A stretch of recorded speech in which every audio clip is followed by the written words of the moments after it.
আসসালামু আলাইকুম। প্রতিদিন একই রকম মুরগির মাংস রান্না করতে, করতে আর একই রকম রেসিপি খেতে, খেতে আপনি যদি বোর হয়ে থাকেন তাহলে আজকের রেসিপি আপনার জন্য। I am 100% শিওর যে এই রেসিপিটা একবার খেলে আপনি বারবার খাবেন। আর এত ইয়ামি, এত একটা সুন্দর ঘ্রাণ যেটা একদম বলার বাইরে। তো চলুন চলে যাওয়া যাক রেসিপিতে। তো প্রথমে এখানে আমি শুকনা মরিচ, আদা, রসুন, পেঁয়াজ আর কিছুটা বাদাম একসাথে একদম পেস্ট করে নিলাম। আমি গুঁড়া মরিচটা দিতে পারতাম কিন্তু শুকনা মরিচটা দিয়েছি ঘ্রাণ প্লাস স্বাদ আর সুন্দর একটা কালারের জন্য। প্রথমে আমি মুগ ডাল ১ ঘন্টার মতো ভিজিয়ে রেখেছিলাম, তারপরে ভালোভাবে পানি ঝরিয়ে ঘি দিয়ে ভালোভাবে ভেজে উঠিয়ে রাখলাম।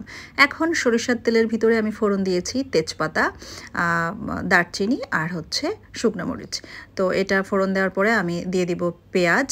পেঁয়াজটা লাল লাল হলে আমার সেই বাটা মশলাটা দিয়ে দেব, যেখানে বাদাম, আদা, রসুন আর হচ্ছে শুকনো মরিচ পেস্ট করা আছে আর সাথে পেঁয়াজ আছে।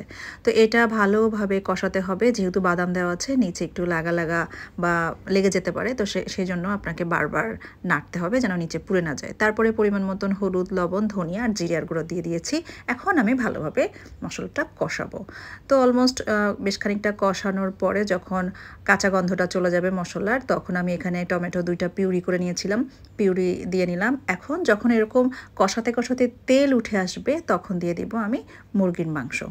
মুরগির মাংসগুলো দিয়ে আমি বেশ কিছুক্ষণ কষাবো, একবার কষাবো, যেহেতু মুরগির মাংস খুব বেশি কষাতে মানে সময় লাগে না, তো একবার কষিয়ে আমি আমার ভেজে রাখা মুগ ডালগুলো দিয়ে দিব। এখন আমি ভালোভাবে কষাবো। তো এই রেসিপিটা আসলে একবার যে খাবে সে বারবার খাবে। মুগ ডাল দিয়ে মাংস আমরা সবাই কম বেশি খাই, কিন্তু এভাবে একবার করে খেয়ে দেখবেন।